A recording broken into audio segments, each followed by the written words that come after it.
welcome to Let's Talk Business. Wonderful show last week, talking to Linda Tache of Collaboration Foundation about nonprofits and, of course, the good work that they do at that center. Tonight, we have two wonderful guests, but let's begin to talk about networking. Now, since we are in a medical series, let's talk a little bit more specific about networking in healthcare. I know that there are a lot of people that get intimidated with networking, or some who think that networking is not really necessary when it comes to healthcare. Some get it completely wrong, thinking that they should be selling themselves all the time. And that's not really what networking is all about. Networking simply means making connections and building relationships with other professionals in your field. There are three types of networking in healthcare.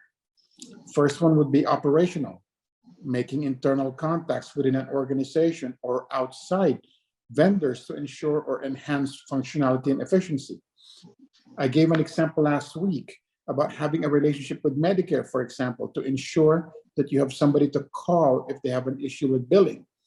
That's a form of networking. A second one would be personal. It exists for professional and personal development and contacts. For example, having a mentor or somebody that you trust backing you up, just in case you need to go on vacation in your medical practice, or advisors and consultants in the same field.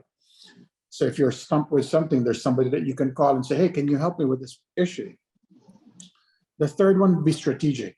These are networks that help your business grow, build support, or determine priorities. So for example, having relationships with other doctors or other medical entities for referrals, a coalition to handle unforeseen problems, such as the pandemic when it happened. This is important. We need to encourage our professionals, such as doctors, nurses, and other healthcare professionals, to really collaborate with others and have a larger and common goal, so we can promote human health. Again, networking is about building bonds, expand your knowledge, scope, referral base, while helping your personal and developmental career. The best way to network is truly building excellent relationships based on trust and respect. Remember, your network can consist of several people, from family, friends, colleagues, or even sometimes competitor. You'd be surprised. Here are the reasons why networking is so beneficial. The first really is stronger business associations. As long as you build it with trust, it can become a true partnership, help each other out, consult. Second, new ideas and perspective. Having a diverse network will give you fresh ideas. If you're an Asian, for example, and you practice a particular field, and you want to get a perspective on how the Westerners look at it, having a network there would be good. You have a broader perspective, means larger network and better scope.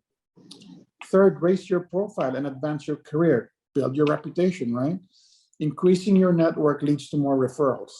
More and more people that get to know you, then you get more attention and you get more accolades. That leads to more success. Access to more opportunities. Connections can open doors for you that were not available before. Get more access to mentorship, knowledge, and become more confident. That's another one. I mean, that's pretty much self-explanatory, but having those connections can really help you improve yourself individually. Quickly, here are some strategies for networking in healthcare. Join professional organizations like a chamber like I came from, or the chamber that we're going to have as a guest today. It's a good example. There are other organizations that are not chambers. There's the Las Vegas Heals, CCMSA, ECHO. There's so many different organizations depending on the industry that you're in or the line that you're in. Attend events. You need to get out there to meet people. If you're expecting to network but don't go out there and meet people, then it's not going to work. You have to go out there, meet people face to face. That's how they get to know you. Give your card, give them a call once in a while, or meet once in a while. Use social media, such as LinkedIn, Facebook, other different things. you can share some of their posts, some of their things that's happening with them. Having a referral management system, referring to other doctors or providing to other healthcare entities, for example, but you can put that in your referral management queue. Advertising. And then, of course, building your brand. Create your brand built on trustworthiness and doing things correctly. It's probably the best advice that I can give you when it comes to networking. So there you go. And, please don't get intimidated when it comes to networking. It's truly something that's needed in every industry, especially in the healthcare industry. You won't believe how much referrals is so much needed when it comes to the healthcare industry.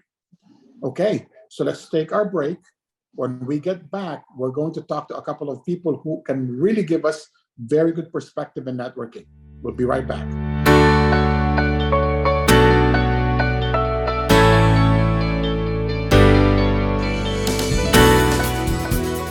Just like a friend from back home. This is your Filipino radio experience in Las Vegas. PHLV Radio.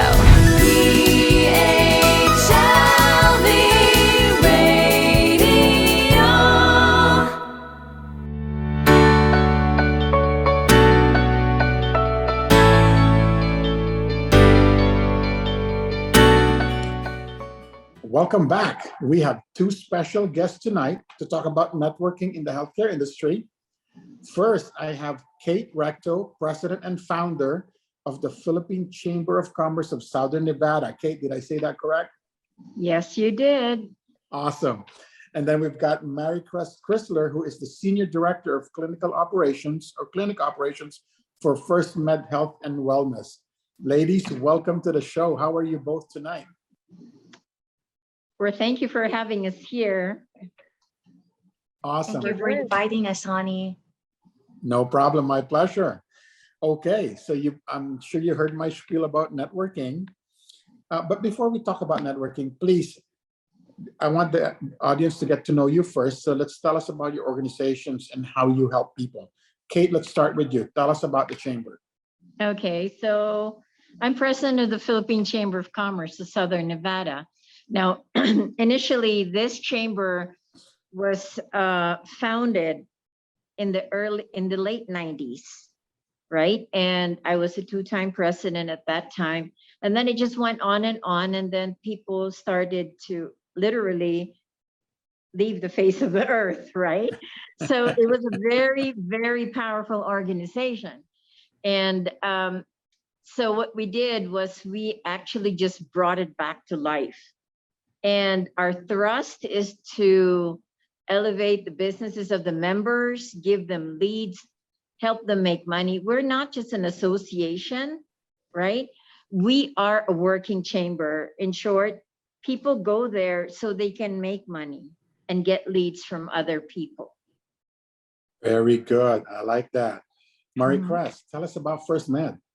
Yes, Sonny, Firstmed Health and Wellness is a federally qualified health center. It is a nonprofit community healthcare clinic providing mental health services and primary care to all patients at all ages.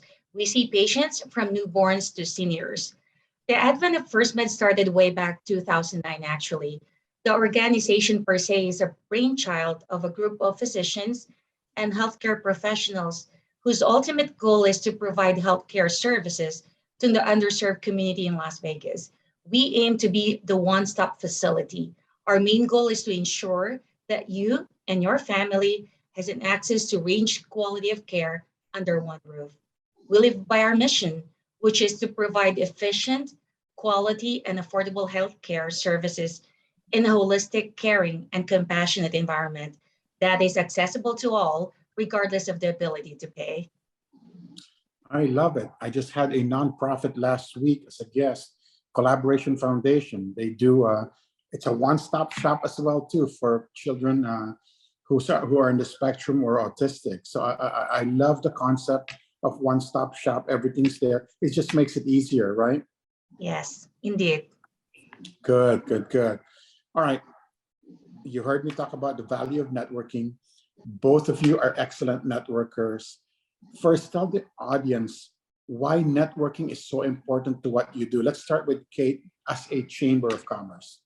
Go ahead, Kay. All right. So I think we network everything, right? And so networking is not just MLM or anything like that. When you have a relationship with a business or with a person, you're networking with that person. So it's very important that you put it out there that networking is really the base of our business. The minute you take that call and call someone, you're networking with that person. And with the chamber, we do exactly that. We farm them the leads that they need, we call them, and we invite them to all the networking events that will be beneficial for their company. Good, awesome. Maricres, how about from a healthcare entity standpoint? What's the value of networking to you? I totally agree with what you have shared earlier, Sunny, that it's very important actually to create a relationship, but at the same time, you really need to create a good relationship with people because most of the patients that we saw actually are actively seeing in the clinics are referrals from satisfied patients, from friends and fellow medical providers, and even behavioral health along the valley. So because of the current pandemic, or we're already in the post-pandemic era. Prior to that, though, it's very important actually to create a tangible relationship. And I'm very happy actually that we are able still to maintain that one because we could connect with internet, with like what we're currently doing with Zoom meetings and any other virtual meetings. So it's really very important actually to be established with your fellow collaborates in the community. Yes, actually, I'm glad that you mentioned building relationships in particular, because that kind of leads into my next question. Some people think when you say networking, let me go back. Actually, they don't think about building relationships. They just think about meeting people. From your perspectives, what does building relationship really entail? Kate, let's start with you. All right. So I'll speak about business. Business is all about relationship. Yeah. Your attitude, your energy. Energy is very transferable. So when you have relationships, and that's the word, with the other business owners, chances are they're going to use you. I may not be the biggest in the field, but hey, if I can give them what they need and they have a good relationship and a good experience, I'm sure I'll get the deal. So it's the same thing, whether it's business or service. Yeah, no, it's really worked for me as my previous role as a banker. You have that trusted network that you have and that you can go to every time. Maricres, talk to us about building relationships. How does that work for you with Firstmed? It's very important actually to create a long and lasting relationship to the community because as you've mentioned before, like with us, we are able to create referrals to different specialists, and because of that good collaboration, we are able to collaborate with more than 100 specialists. So it's easier. It's easier to create referrals. They know you personally, and at the same time, it's very important to be authentic and have the integrity. I mean, your business really need those factors. At Firstmed, we always make sure that we have a diversified staffing. That way, all of the patients could identify themselves at one of our staff. And also one more thing is that we provide language translation up to more actually than 300 languages and dialects. So that's very important because we know for a fact that majority of the population also speaks Spanish and other languages. So we are able to provide that to all of that one. And one more thing is all of the employees, especially from us, from the upper management to the clinic staff, always ensure that we deliver excellent quality of care, not only for our patients, but to other vendors, to other clients, and to even their family members or friends or folks that goes with them at the clinic. That is very important, to treat everyone with utmost dignity and respect, because that's going to resonate for more potential referrals. No, that's actually good points right there. I'm going to ask you to give out examples on how you network, for example, but let me give you a quick example. What really worked for me because of course, when you're referring somebody, I want to make sure that the job gets done or they do a good job, right? Because your reputation is definitely on the line when you refer somebody, right? Yeah. So some of the things that I do is to build that relationship. I want to see them in action, or sometimes I interview some of their past clients just to say, okay, how was the service? Did you do good? So let me ask you, give us some examples, the most effective way to network from your perspective. What are some of the activities that you do to build that relationship or to start networking? So you have a variety of both. Kate, let's start with you. Okay, so we have with the chamber a quarterly mixer, right? And this is once a quarter, although we have several events in between. And this is purely for networking businesses, right? And then we have special events, like we have a special event. We just had a special event Saturday. It was summer medical fair, right? Where, yes, and indeed, where there was a pool of medical resources. And it actually was specially geared for the underinsured and the uninsured sector of society, because they do exist. Not everybody is qualified for something. Sure. So, and that was more of a community network, right? So we have all those different events. I would call them events because that one was pretty good. Good. So the vendors themselves were networking with each other. So now we have this big pool of resources for medical. Very good. Very good. I'm going to assume, Maricres, that you were in that same event last Saturday. But tell us, absolutely. give us some examples of how you do it and some of the activities that you do. We're very fortunate actually because our CEO, her name is Angela Quinn, actually was the one who pushed us to be a part of the Las Vegas Asian Chamber of Commerce before. You're absolutely right. From there on, I was able to meet Kate Recto and be actually part of her officer right now too. So that's really a good start. And also you mentioned about coalition. Yes, it's very absolutely helpful. We also, Firstmed is also a part of Immunize Nevada, which is a coalition. And at the same time also have Cancer Coalition. And by that, we are able to provide services like, especially like the last 2 years, we were able to be granted by HRSA to do, in the state as well, to do PCR testing. And also like we have quite at-home test kits to provide to the community. And at the clinic, we also conduct the antigen testing and also provide, actually, we partnered with a lot of churches last year. We tried actually to reach out to the community because and try actually to identify who are on dire need and whose community are very reluctant to receive vaccines. And those are very helpful steps actually in order to provide, and surprisingly, it really had a good resonate because some of them actually like invited us not just one time, but multiple times to come back to those events. And also it's very important that you mentioned also that it's very important also that we could guarantee that we treat everyone with utmost respect.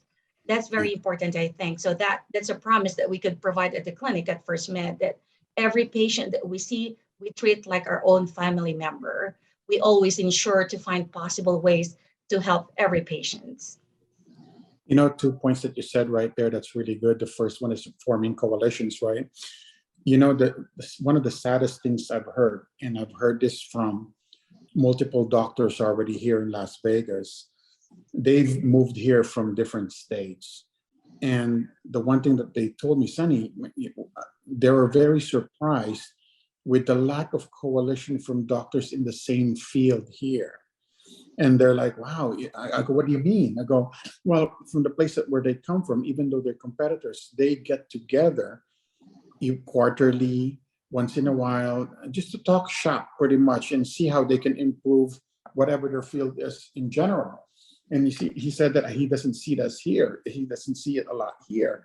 And I was like, wow. So I'm trying to do my research right now and see if there's really some coalitions that exist here that does that, because I think that is such an important thing, that even though you're competitors, you can meet once in a while and get together and see how you can improve things generally, right? Yeah. So I think coalitions are very important in improving overall healthcare for everybody. Well, Tommy, both you guys are great at what you do. What's the best advice that you would give to our audience when it comes to networking? What is the one thing that is a must-do for them? Kate? I'm going to tell you, networking works, right? And also to take out the stigma of the MLMs and all these, right? Because like I said before, we network with everybody, whether it's medical, whether it's your garage fixer, or, we just put it in your plan and keep an open mind, that, hey, you know what? I have a business. I need to network, so just keep an open mind. And like I say, build the good relationships. Good. Maricres? I totally agree with Kate. It's very important actually to establish really a good relationship. And consistency is the key. It's not just like you're going to connect with someone because you need them, because let's admit it, Vegas per se is just a small community. I mean, we evolved all throughout. You'll be surprised. Some of your friends who used to work with this certain group already like migrated to another company. So it's just like, it's very important really to preserve a good relationship with everyone. Very true. Very true. Kate, you mentioned MLM, and I want to bring this up because, of course, it is one of the stigmas sometimes when you network and they ask you, oh, okay, so who are your members? And of course, you cannot say no to somebody, but how do you handle that? Okay, if you have a multi-level marketing company, for example, that wants to join your chamber, of course, you don't want to say no, but how do you handle the stigma of that? Or remember, even if they're MLM, they do have a product that supposedly works, right? Yep. So I wouldn't sell the company. I would sell the benefits of the products that they have. I mean, whether they're MLM or not, I mean, MLM is not a bad word, although the stigma is there, right? But you always sell the benefits. What's in it for me, or what good does it do? I mean, does this thing work? And if it does, it can be a regular business or MLM. It doesn't matter. It's really all your way of presenting it. The energy you put out toward your product is the energy you will get coming back. Very good. Okay. Unfortunately, I've got only 30 minutes. Let's give parting words. Let's start with Maricres this time. What would be your parting words to our audience? It could be either your company or about networking. Please go ahead. Yes. In behalf of Firstmed Health and Wellness, I would like you to come to one of our clinics. We would love to see you there. You could be able to witness how we take care of our patients. We are also like CCBHC. So it's CCBHC actually is Certified Community Behavioral Health Clinic. So we're able to provide in-house through in-person and telehealth appointments for all ages, psychiatrists, therapists, and also at the same time, I think it's very important really to know who you're going to. So it's very important that, you could be able to come visit us, see how it works, or refer patients to us. That way, personally, you could be able to know how we operate. And to know more about our company, our organization, kindly visit our website. It's at fmhcwc.org. And you may also follow us on our social media accounts. We have Facebook, Instagram, TikTok, and at the same time, Twitter. Thank you so much. Thank you so much, Sonny, for this opportunity to share our organization and the services that we do. and Kate for You're making very, this very possible. welcome. Greatly Of appreciate it. course. No problem. Kate, go ahead. Your parting All words. right. So I guess my parting word is you need to gravitate around people who share your thinking, who share your passion, who share your compassion. So if you want a group that literally helps you develop your business, I would suggest the Philippine Chamber of Commerce of Southern Nevada. We're not all Filipinos or Asians. We're a very, very diverse group of people. And all we do is try to make your business better. I have a really, really quick story about this lady who had just come from the Philippines, right? Very Mhm. smart. She attended our first mixer. She got a job. Okay. Wow. Okay. She attended the second mixer. She got 2 leads. Okay. By the time she got to her third mixer, she did her quota. Wow. So that's what we do. So Powerful networking tools right there. What can I absolutely. say? Networking really works. My old boss at the bank used to always preach to us ABN, always be networking. And he really encouraged us going out there, joining different organizations, and just really meet people and build relationships. So thank you so much for the both of you for coming to the show tonight. I truly appreciate it. I hope My you both pleasure. enjoyed. All right. Take care. Thank That you. is our Take care. show for tonight. Have a good evening. See you next week.